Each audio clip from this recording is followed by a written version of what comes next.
Hello student, आज हम आपको सीटेट के ईवीएस का चैप्टर 5 कराएंगे जिसका नाम है आश्रय। चलिए स्टार्ट करते हैं। देखिए हमारा चैप्टर 5 है, यानी अध्याय 5 आश्रय। आश्रय क्या होता है?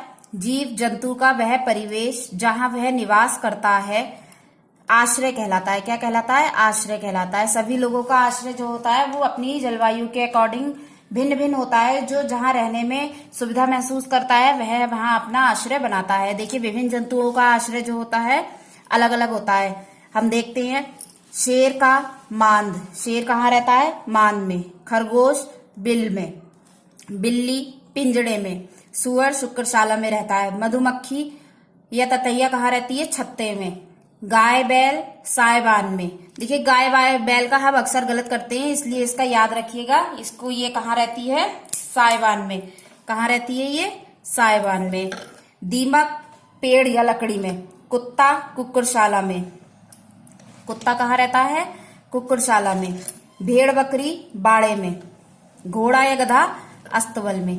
कहाँ रहते हैं ये? अस्तबल में। केचुआ सांप चूहा चींटी खरगोश, यानी केचुआ सांप चूहा चींटी खरगोश कहाँ रहते हैं? बिल में। यहां से आपका क्वेश्चन उठता है, ये इनमें से विभिन्न जंतुओं के नाम दे देंगे और आपको ऐसे एक जंतु का नाम दे देंगे जो इसमें नहीं है, या ऐसा ग्रुप दे देंगे जो बिल में नहीं रहते हैं और उसको ऑप्शन में बना देंगे। इसलिए कौन कौन बिल में रहता है? केचुआ सांप चूहा चींटी खरगोश बिल में रहते हैं। इनको आप अच्छे से ध्यान रखिएगा। हाथी हिरन जेबरा यह सब कहाँ रहते हैं? जंगल में। कहाँ रहते हैं? जंगल में। मछली जल में। पक्षी पेड़ पर अपना घोंसला बनाकर रहते हैं। बंदर पेड़ पर रहता है और स्लाथ नामक एक जंतु होता है, वह कहाँ रहता है? पेड़ पे। अब देखिए आपको हम कराते हैं आश्रयों के प्रकार। आश्रयों के प्रकार कौन कौन से हैं? नंबर 1 स्थलीय आवास, नंबर 2 जलीय आवास। स्थलीय आवास भी दो प्रकार के होते हैं, घासीय स्थल पर्वतीय स्थल, और जलीय आवास भी दो प्रकार के होते हैं, समुद्री जल और तालाब में रहने वाले जंतु। लेकिन देखिए स्थल पे जो लोग निवास करते हैं घासीय स्थल पर पर्वतीय स्थल पर, वह जंतु कितने टाइप्स के होते हैं? बिलकारी जंतु, वृक्षवासी जंतु, वायुवीय जंतु, धावी जंतु, आरोही जंतु। ये कौन कौन से होते हैं? आश्रय के आधार पर बांटे गए जंतु होते हैं। अब नेक्स्ट देखें, स्थलीय आवास के बारे में पढ़ते हैं। स्थल पर पाए जाने वाले क्या होते हैं? स्थलीय आवास क्या होते हैं? जो आवास स्थल पर पाए जाते हैं, यानी जल के अलावा जो स्थल पर आवास पाए जाते हैं वह क्या कहलाते हैं? स्थलीय आवास। नंबर 1 है घासीय स्थल। पहला पॉइंट है इसका, घास स्थलों में वृक्ष घने व बड़े होते हैं। दूसरा, यहाँ के मौसम एक निश्चित समय पर आते जाते हैं। यहाँ जो मौसम है इनकी मौसम की अवधि होती है। ग्रीष्म में गर्म शीत ऋतु में ठंडी व शुष्क हवाएं चलती हैं। यहाँ के जंतु तेज गति से दौड़ते हैं तथा भूरे रंग के होते हैं। यहाँ के जंतु क्या होते हैं? तेज गति से दौड़ते हैं, भूरे रंग के होते हैं। नेक्स्ट देखिए पर्वतीय स्थल। यहाँ के वृक्ष हिमपात होने के कारण वृक्ष शंक्वाकार के होते हैं तथा उनकी शाखाएं तिरछी होती हैं। यहाँ तेज हवाएं चलती हैं। नेक्स्ट है यहाँ के जंतु की चमड़ी मोटी होती है, खुर नुकीले लंबे मजबूत व बड़े होते हैं, जो उनको आसानी से ढालों पर दौड़ने में मदद करते हैं। देखिए पर्वतीय स्थल के जो वृक्ष होते हैं वे शंक्वाकार के इसलिए होते हैं कि वहां हिमपात होता रहता है, जो आसानी से उसमें फिसलता रहता है पेड़ों पर। और यहाँ के जंतुओं के क्या होते हैं? खुर नुकीले होते हैं, लंबे होते हैं, मजबूत व बड़े होते हैं, चमड़ी मोटी होती है, जो उनको पर्वतीय स्थल के ठंडा इलाका होता है तो उसमें उसके जलवायु को सहन करने की क्षमता देती है। अब देखिए नेक्स्ट है जलीय आवास। ये कौन से आवास का दूसरा टाइप? जलीय आवास। जल में निवास करने वाले आश्रय, मतलब जो जल में निवास करने वाले जीव जंतु अपना आश्रय लेते हैं उन्हें क्या कहते हैं? जलीय आवास। अब देखिए समुद्र में रहने वाले जीव जंतु लवणीय जल में वास करते हैं। किस में वास करते हैं? यहाँ पे ध्यान रखिएगा, किस में वास करते हैं? लवणीय जल में। इनकी त्वचा धारीदार त्वचा होती है ताकि ये जल के अंदर तेजी से गति कर सकें। यह जल में घुली ऑक्सीजन में से सांस लेते हैं। किससे सांस लेते हैं? जल में घुली ऑक्सीजन से सांस लेते हैं। नेक्स्ट है तालाब। दूसरा पॉइंट क्या है? तालाब। पौधों की जड़ें जलाशय के नीचे मिट्टी में स्थिर रहती हैं। इनके तने, इनका तना जो होता है लंबा, खोखला व हल्का होता है। इनके तने लंबे, खोखले, हल्के होते हैं, जिससे ये पौधे पोषक तत्वों का अवशोषण करते हैं। किसका करते हैं? पोषक तत्वों का अवशोषण करते हैं। जलीय पौधों की पत्तियां सक्रिय लंबी होती हैं, तने स्पंजी होते हैं, सांस लेने के लिए गलफड़ों की सहायता लेते हैं। सांस लेने के लिए किसकी सहायता लेते हैं? गलफड़ों की सहायता लेते हैं। ये जो है बहुत इंपॉर्टेंट पॉइंट है, इनको आप याद रखिएगा। नेक्स्ट देखिए, मछली, सांप, मेंढक, मगरमच्छ, कछुआ जलीय जीव हैं। कैसे जीव हैं? जलीय जीव। बंदर, पक्षी, पांडा, स्लाथ, लंगूर वृक्षवासी जंतु हैं। अभी मैंने आपको स्थलीय जंतु, स्थलीय आश्रय जब पढ़ा रही थी तब मैंने बताया था स्तर पर निवास करने वाले जंतु कितने प्रकार के होते हैं। तो उसमें जो है कौन कौन से जंतु निवास करते हैं उसके बारे में बताया जा रहा है। चूहा, सांप, चींटी, केचुआ, बिच्छू बिलवासी जंतु हैं। इनको अलग अलग आप ध्यान रखिएगा, 2-3 बार ध्यान से पढ़ेंगे तो आपको ये क्या कहते हैं, याद हो जाएंगी। पढ़ने से ही याद हो जाएंगी, क्योंकि ये जनरली चीजें हैं जो हमें बस ध्यान रखना होती है। सांप, मेंढक, मगरमच्छ, कछुए क्या है? उभयचर जंतु हैं। कौन से हैं? उभयचर जंतु हैं। कौवा पेड़ की सबसे ऊंची डाल पर रहता है। कहाँ रहता है कौवा? पेड़ की सबसे ऊंची डाल पर। कौवा कहाँ रहता है? कौवा पेड़ की सबसे ऊंची डाल पर। चील ऊंचे पेड़ पर रहती है। चील क्या करती है? ऊंचे पेड़ पे रहती है जाके। देखिए फर्क, देखिए कौवा पेड़ की, किसी भी पेड़ की सबसे ऊंची डाल पर रहता है, लेकिन चील क्या करती है? सबसे ऊंचे पेड़ पे रहती है। गिद्धबाज चील के छोड़े हुए घोंसले या चट्टानों के बीच या सुनसानी जगह पर रहती है। यह क्या करती है? अपना घोंसला 4-5 साल तक नहीं बदलती है। क्या करती है? अपना घोंसला ये 4-5 साल तक नहीं बदलती है। नेक्स्ट देखिए, रजत मछली एक कीड़ा है, यह जल में नहीं रहती है। सिल्वर फिश, क्या कहते हैं? Silver fish. यह कौन सी होती है? रजत मछली, जो क्या कहते हैं? जल में नहीं रहती है। अब देखिए, आवास के कुछ टाइप्स होते हैं। हर जगह की जलवायु के अकॉर्डिंग वहां आवास अलग अलग तरह के बनाए जाते हैं। देखिए अलग अलग स्थानों के आवास को किस तरह से बनाया जाता है, इसके बारे में हम पढ़ेंगे। देखिए ये जो टॉपिक मैं आपको पढ़ाने जा रही हूँ, ये जो है लास्ट ईयर सीटेट में पूछा गया है, इसमें से क्वेश्चन आया है, इसलिए आप जो है इसको बहुत ध्यान से पढ़िएगा। वेरी वेरी इंपॉर्टेंट पॉइंट है, ये टॉपिक है। देखिए लेह लद्दाख, लेह लद्दाख पढ़िएगा। यहाँ क्या है? यहाँ मकान के नीचे मंजिल में खिड़की नहीं होती है। छत को मजबूत करने के लिए पेड़ों के मोटे तने को इस्तेमाल किया जाता है। यह एक महत्वपूर्ण हिस्सा है जो समतल होता है। क्या होता है? यहाँ पे मकान के नीचे खिड़की नहीं होती है और छत के लिए मजबूत पेड़ों के तने, मोटे मोटे तने होते हैं, मजबूत छत बनाने के लिए इस्तेमाल किए जाते हैं। यह जो है इन घरों का एक महत्वपूर्ण हिस्सा होता है। सर्दी में 40 डिग्री टेम्परेचर यहाँ चला जाता है। सर्दी में यहाँ के लोग नीचे की मंजिल पर ही रहते हैं। फर्श लकड़ी का होती है। मोटी मोटी दीवारें होती हैं। गर्मियों में ही फल सब्जियां सुखा ली जाती है, क्योंकि जाड़ों में ये सब चीजें यहाँ पे मिलने में असुविधा होती है, परेशानी होती है, इसलिए गर्मियों में ही ये सब चीजें क्या कहते हैं, यहाँ पे सर्दियों के लिए सुखा के रख ली जाती हैं। नेक्स्ट देखिए, इसको आप 2-3 बार पढ़िएगा ध्यान से। नेक्स्ट देखिए कश्मीर। कश्मीर में मकान की खिड़कियां बाहर की ओर होती हैं। इन्हें डव कहते हैं। क्या कहते हैं? इन्हें डव कहते हैं। बाहर की ओर खिड़कियां जो होती हैं इन्हें डव कहते हैं। हाउस बोट का बना डिजाइन को खत्म बंद कहते हैं। हाउस बोट पर जो डिजाइन बना होता है उसे खत्म बंद कहते हैं। ये एक एक शब्द जो होते हैं इनको बहुत अच्छे से याद करिएगा। शिकारा घूमने तथा हाउस बोट टूरिस्ट हेतु बनाया जाता है। शिकारा घूमने, टूरिस्ट हेतु प्रयोग होती है। इन्हें डोंगे भी कहते हैं। क्या कहते हैं? इन्हें मेन क्या है, ये चीज याद रखिएगा, इन्हें डोंगे भी कहते हैं। हाउस बोट 80 फुट लंबी तथा 8-9 फुट चौड़ी होती है। 80 फुट तो क्या होती है? लंबी होती है और 8-9 फुट चौड़ी होती है। डल झील व झेलम नदी श्रीनगर में है। ये क्या है? कश्मीर में पाए जाने वाले घरों के बारे में बताया गया है। अब देखें Assam. Assam very very important topic है। आसाम कैसा टॉपिक है? वेरी वेरी इंपॉर्टेंट टॉपिक है। इसको भी ध्यान से पढ़िएगा। बांस के खंभों पर मकान बनते हैं। जमीन से 10-12 फुट ऊंचे बने होते हैं।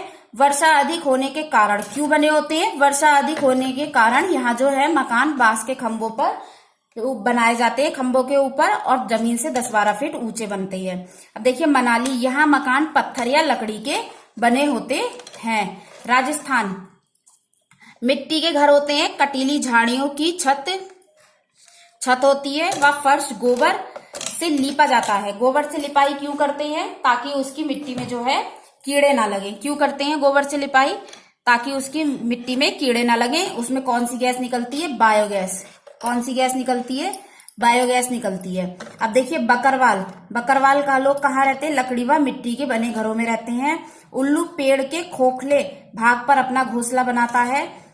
वीवर पक्षी जुलाही, क्या कहते हैं? वीवर पक्षी को जुलाही पक्षी भी कहते हैं। यह अपना घोंसला लालटेन के आकार का बनाती है। जुलाही चिड़िया क्या करती है? यह घोंसला अपना लालटेन के आकार का बनाती है। घोंसला बनाने का कार्य क्या करते हैं? घोंसला कौन बनाता है? सभी पक्षियों में घोंसला बनाने का कार्य नर पक्षी करते हैं। कौन करते हैं? नर पक्षी। नेक्स्ट देखिए, मनुष्य स्थायी व अस्थायी दो प्रकार के निवास स्थान होते हैं। मनुष्य के कैसे? स्थायी व अस्थायी दो प्रकार के निवास होते हैं। स्थायी निवास कौन से होते हैं? जंगली जीवों के लिए जंगल व मनुष्य के लिए घर स्थायी आवास होते हैं। जंगली जीवों के लिए कौन से होते हैं? जंगल, ठीक है। और मनुष्य के लिए घर क्या होते हैं? स्थायी आवास होते हैं। अस्थायी आवास क्या होते हैं? जिन्हें कुछ दिनों के बाद छोड़ देते हैं, जैसे तंबू या टेंट। तंबू और टेंट क्या होते हैं? जो हम कुछ दिनों के लिए रहने के लिए बनाते हैं और उनको छोड़ देते हैं, वह क्या होते हैं? अस्थायी निवास। और स्थायी निवास किसके होते हैं? मनुष्य के स्थायी निवास ईंट पत्थर इन सब के बने हुए होते हैं। अब देखिए, मिट्टी के घरों में मिट्टी को मजबूत बनाने के लिए भूसा मिलाया जाता है। छत के लिए नीम व कीकर की लकड़ी प्रयोग करते हैं। यह राजस्थान, उत्तर प्रदेश, बिहार में पाए जाते हैं। ऐसे मिट्टी के घर कहाँ कहाँ पाए जाते हैं? राजस्थान, उत्तर प्रदेश और बिहार में पाए जाते हैं। नेक्स्ट देखिए, पहाड़ी क्षेत्रों में घर लकड़ी या पत्थर के होते हैं। इनमें चूने की पुताई होती है ताकि घर में कीड़े ना लगे। घरों की छतें ढलवा होती हैं ताकि बारिश का पानी ना रुके। पहाड़ी क्षेत्रों में घरों की छतें कैसी होती हैं? ढलवा होती हैं ताकि बारिश का पानी ना रुके। अब देखिए, बर्फ से बने घरों को क्या कहते हैं? इग्लू, जो जैसा कि हम सब लोग जानते हैं गुंबद के आकार के होते हैं। प्रवेश द्वार अत्यंत छोटा होता है। एस्किमो शिकारियों का स्थायी निवास होता है। क्या होता है? एस्किमो शिकारियों का। किनका स्थायी निवास होता है? एस्किमो शिकारियों का। नेक्स्ट देखें, लद्दाख में चंगपा जाति पाई जाती है। चांगपा कौन सी जाति पाई जाती है? लद्दाख में चांगपा जनजाति पाई जाती है। याक के बालों की पट्टियों से टेंट बनाते हैं। बहुत इंपॉर्टेंट है, इसको याद रखिएगा। याक के बालों की पट्टियों से टेंट बनाते हैं, जिसे रेवो कहा जाता है। पूरी लाइन वेरी वेरी इंपॉर्टेंट है, इसको याद रखिएगा। याक के बालों से क्या करते हैं? पट्टियों से, बालों की पट्टियों से टेंट बनाते हैं, जिसे रेवो कहा जाता है। हवेली, किले, महल। हवेली, किले, महल, ये तीनों अलग अलग हैं। हवेली, किले व महल। आकार बहुत बड़ा होता है, कई वर्गों में बटा होता है। खूबसूरत नक्काशियां होती हैं। खंभों व दीवारों को बनाने में बहुत पत्थर व लकड़ियों का प्रयोग होता है। ये सब क्या कहते हैं? पक्के घरों में आती है, लेकिन ये इनकी विशेषताएं हैं। आकार बहुत बड़ा होता है, कई वर्गों में बटा होता है, खूबसूरत नक्काशियां, खंभे, इनमें बहुत सारी पत्थर व लकड़ियों का प्रयोग होता है।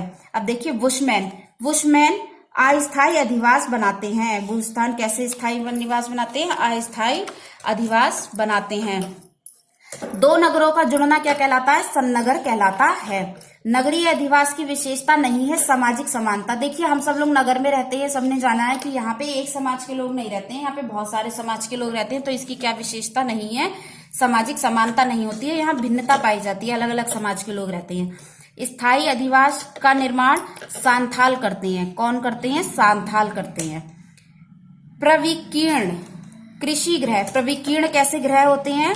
कृषि गृह, जहां पे क्या होता है? खेती भी होती है, पशु भी होते हैं और घर भी होता है। यह क्या करते हैं? घर भी रखते हैं, खेती व पशु भी रखते हैं, दोनों ही रखते हैं। ये क्या होते हैं? प्रविकीर्ण घर कहलाते हैं। हमारा चैप्टर यहीं पे समाप्त होता है। आश्रय चैप्टर बहुत ही इजी चैप्टर है, इसको आप 2-3 बार पढ़ेंगे तो आपको बहुत अच्छे से लर्न हो जाएगा। अब इसको क्या कहते हैं? इसके महत्वपूर्ण प्रश्न देखिए। इस चैप्टर से जो प्रश्न बनते हैं, किस तरह के प्रश्न बनते हैं? प्रश्न नंबर 1, निम्नलिखित में से कौन सा युग्म उभयचर जीवों को बताता है? उभयचर जीव कौन से होते हैं?